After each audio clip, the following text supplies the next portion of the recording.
Friends ನಮಸ್ತೆ. Hi friends ನಮಸ್ತೆ. ನಾನಿವತ್ತು ಫಸ್ಟ್ BA ಪೊಯೆಟ್ರಿ ಸೆಕ್ಷನಲ್ಲಿ ನಾನು ವಿಲಿಯಂ ವರ್ಡ್ಸ್ವರ್ತ್ ಅವರ poetry the world is too much with us ಅನ್ನುವಂಥ ಪೊಯೆಟ್ರಿ ಬಗ್ಗೆ ಎಕ್ಸ್ಪ್ಲನೇಷನ್ ಕೊಡ್ತಾ ಇದ್ದೀನಿ. ಇದನ್ನು ಬರೆದಿರೋರು William Wordsworth, the great poet William Wordsworth ಅವರು. ನಾವಿಲ್ಲಿ ಫಸ್ಟ್ ಲೈನಲ್ಲಿ ನೋಡೋದಾದರೆ ಈ ಪೊಯೆಟ್ರಿ ಫುಲ್ಲು ನಾವೇನು ನೋಡ್ಬೋದು, ನೇಚರ್ ಬಗ್ಗೆ ಇರುವಂಥ ಕಾಳಜಿಯನ್ನು ಹೇಗೆ ವ್ಯಕ್ತಪಡಿಸಿದ್ದಾರೆ ಅಂತ ನಾವು ನೋಡ್ಬೋದು.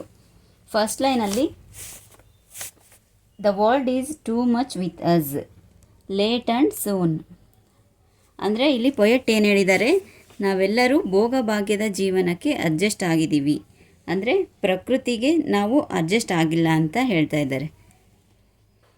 ಆದರೆ ಭೋಗಭಾಗ್ಯದ ಜೀವನಕ್ಕೆ ನಾವು ಅಡ್ಜಸ್ಟ್ ಆಗಿ ನಾವು ನಾವು ಮರ್ತಿದ್ದೀವಿ ಅಂತ ಇಲ್ಲಿ ಹೇಳ್ತಾ ಇದ್ದಾರೆ ಪೊಯೆಟ್ ವರ್ಡ್ಸ್ವರ್ತ್ ಅವರು. ಸೆಕೆಂಡ್ ಲೈನಲ್ಲಿ getting and spending waste our powers ಅಂದರೆ ನಮ್ಮ ಜೀವನ ದಿನನಿತ್ಯ ಗಳಿಸುವುದು ಹಾಗೂ ಹಣವನ್ನು ಜೀವನದಲ್ಲಿ ನಾವು ದಿನನಿತ್ಯ ಹಣವನ್ನು ಗಳಿಸ್ತೀವಿ, ಹಾಗೆ ಅದನ್ನು ಖರ್ಚು ಮಾಡೋದ್ರಲ್ಲೇ ನಮ್ಮ ಜೀವನನ ವ್ಯರ್ಥ ಮಾಡ್ಕೋತಾ ಇದ್ದೀವಿ ಅಂತ ಇಲ್ಲಿ ಸೆಕೆಂಡ್ ಲೈನಲ್ಲಿ ಹೇಳ್ತಾ ಇದ್ದಾರೆ. ನಮ್ಮ ಟ್ಯಾಲೆಂಟನ್ನು ನಮ್ಮ ಟ್ಯಾಲೆಂಟು ಅಂದರೆ ವೇಸ್ಟ್ ಅವರ್ ಪವರ್ಸ್ ಅಂದರೆ ನಮ್ಮಲ್ಲಿರುವಂಥ ಟ್ಯಾಲೆಂಟು, ನಮ್ಮ ಶಕ್ತಿ, ನಮ್ಮ ಪ್ಯಾಷನ್ ಬಗ್ಗೆ ನಾವು ಇಲ್ಲಿ ಗಮನ ಹರಿಸ್ತಾ ಇಲ್ಲ. ಬರೀ ದುಡ್ಡು, ಹಣ, ಮೆಟೀರಿಯಲಿಸ್ಟಿಕ್ ಲೈಫ್ ಬಗ್ಗೆ ನಾವು ಗಮನ ಹರಿಸ್ತಾ ಇದ್ದೀವಿ ಅಂತ ಇಲ್ಲಿ ಕವಿ ವರ್ಡ್ಸ್ವರ್ತ್ ಅವರು ಹೇಳ್ತಾ ಇದ್ದಾರೆ. Little we see in nature that is ours ಅಂದರೆ ನಾವು ಸ್ವಲ್ಪನಾದರೂ ನಾವು ಪ್ರಕೃತಿ ಬಗ್ಗೆ ಗಮನ ಕೊಡಬೇಕು, ಅದರಲ್ಲಿರುವಂಥ ಸೌಂದರ್ಯ, ಪ್ರಕೃತಿ ಸೌಂದರ್ಯನ ನಾವು ಆಹ್ವಾದನೆ ಮಾಡಬೇಕು ಅಂತ ಇಲ್ಲಿ ಕವಿ ಹೇಳ್ತಾರೆ. ಪ್ರಕೃತಿ ಸೌಂದರ್ಯನ ಸವಿಬೇಕು ಅಂತ ಹೇಳ್ತಾ ಇದ್ದಾರೆ. Next we have given our hearts away a sordid boon ಅಂದರೆ ಸಾರ್ಡಿಡ್ ಬೋನ್ ಅಂದರೆ ಕೆಟ್ಟತನ ಅಂತ ಇಲ್ಲಿ ನಾವು ಹೇಳ್ಬೋದು. ನಮ್ಮ ವೈಯಕ್ತಿಕ ಜೀವನವೇ ಮೆಟೀರಿಯಲಿಸ್ಟಿಕ್ ಲೈಫ್ಗೆ ನಾವು ಒಪ್ಪಿಸಿದ್ದೀವಿ, ಹಣಕ್ಕಾಗಿ ನಮ್ಮನ್ನು ನಾವು ಮಾರ್ಕೊಂಡಿದ್ದೀವಿ ಅಂತ ಹೇಳ್ತಾ ಇದ್ದಾರೆ. ಇಲ್ಲಿ ನೆಕ್ಸ್ಟ್ ಲೈನಲ್ಲಿ ನಾವು ನೋಡೋದಾದರೆ this sea that bares her bosom to the moon ಅಂದರೆ ಇಲ್ಲಿ ಸಮುದ್ರ ಹೇಗೆ ಚಂದ್ರನನ್ನು ನೋಡಿದ ತಕ್ಷಣ ಉಕ್ಕಿ ಹರಿಯುತ್ತೆ, ಅದೇ ಥರ ಪ್ರಕೃತಿ ಒಂದು ತೆರೆದ ಪುಸ್ತಕ ಇದ್ದಂತೆ ನಾವು ಕೂಡ ಪ್ರಕೃತಿನ ಆರಾಧಿಸಬೇಕು ಅಂತ ಇಲ್ಲಿ ಹೇಳ್ತಾ ಇದ್ದಾರೆ. ಇಲ್ಲಿ ನೆಕ್ಸ್ಟ್ ಲೈನಲ್ಲಿ the winds that will be howling at the hours ಅಂದರೆ ಇಲ್ಲಿ ಗಾಳಿ ಕೂಡ ತುಂಬ ಸಂತೋಷದಿಂದ ಕುಣಿತಾ ಇರುತ್ತೆ. And are up gathered now like sleeping flowers ಅಂದರೆ ಪ್ರಕೃತಿಯಲ್ಲಿರುವಂಥ ಗಾಳಿ ಕೂಡ ತುಂಬ ಸಂತೋಷದಿಂದ ಹಾರಾಡ್ತಾ ಕುಣಿತಾ ಇರುತ್ತೆ. ಆದರೆ ನಾವಿಲ್ಲಿ ಏನು ಮಾಡ್ತಾ ಇದ್ದೀವಿ, ಸ್ಲೀಪಿಂಗ್ ಫ್ಲವರ್ಸ್ ಥರ ನಾವು ಸೋಂಬೇರಿಗಳಾಗಿದ್ದೀವಿ ಅಂತ ಇಲ್ಲಿ ಹೇಳ್ತಾ ಇದ್ದಾರೆ.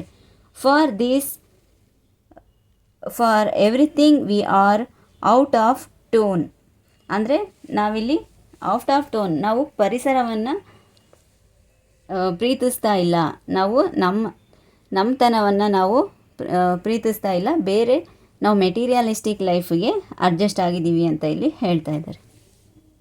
ಇಲ್ಲಿ ಏನು ಹೇಳ್ತಾ ಇದ್ದಾರೆ ಅಂದರೆ ಪ್ರಕೃತಿಗೆ ನಾವು ವಿರುದ್ಧವಾಗಿ ಬದುಕ್ತಾ ಇದ್ದೀವಿ.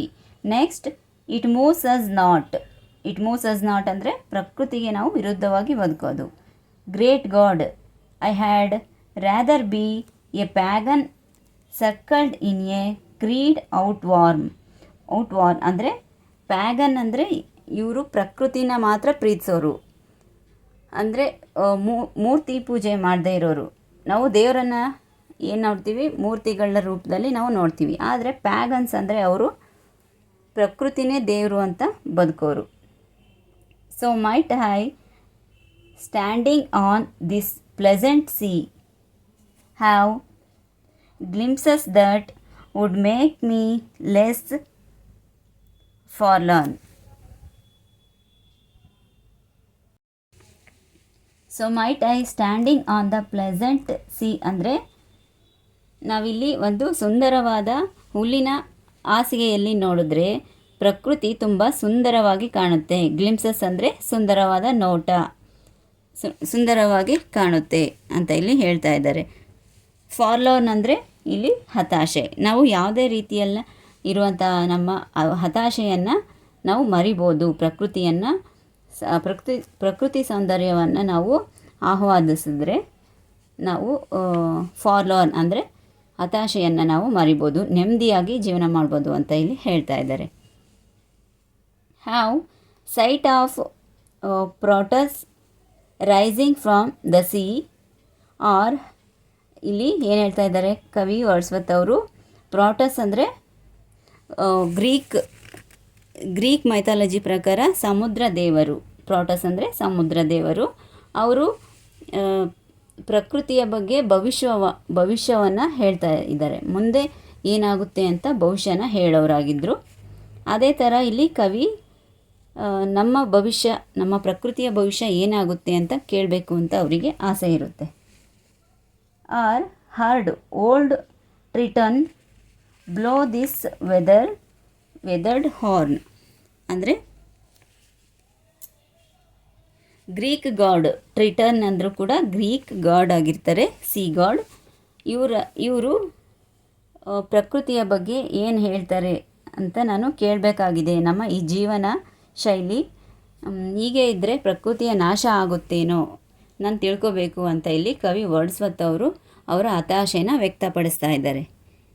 ನಮ್ಮ ಜನರಿಗೆ ಮೆಟೀರಿಯಲಿಸ್ಟಿಕ್ ಲೈಫಿಂದ ದೂರ ಆಗಿ ಪ್ರಕೃತಿನ ಉಳಿಸ್ರಿ ಅಂತ ಇಲ್ಲಿ ಕವಿ ವರ್ಡ್ಸ್ವರ್ತ್ ಅವರು ಹೇಳ್ತಾ ಇದ್ದಾರೆ.